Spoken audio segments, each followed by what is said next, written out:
இன்றைக்கி கத்திரிக்காய் சட்னி சீக்கிரமாக செய்கிறது எப்படின்னு பார்க்கலாம் கைஸ். கத்திரிக்காய் கட் பண்ணி வச்சுட்டேன்.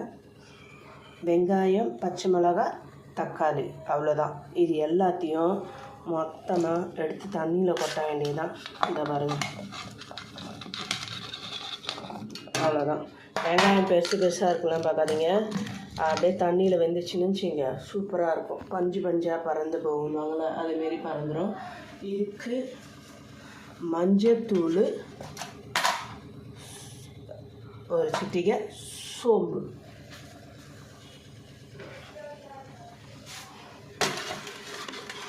நான் எல்லாமே எடுத்துன்னு தான் வரணும், அதனால தான் சேர்க்காது. சோம்பு அவ்வளோதான். குக்கரில் மூடியை போட்டு 3 விசில் எடுத்தோம்னா நம்மளுடைய கத்திரிக்காய் சட்னி ரெடி. கருவேப்பிலை, கொத்தமல்லி போட்டு தாளிப்பு எடுத்துட்டோம்னா பெருங்காயத்தூள், சூப்பராக வாசனையாக இருக்கும்.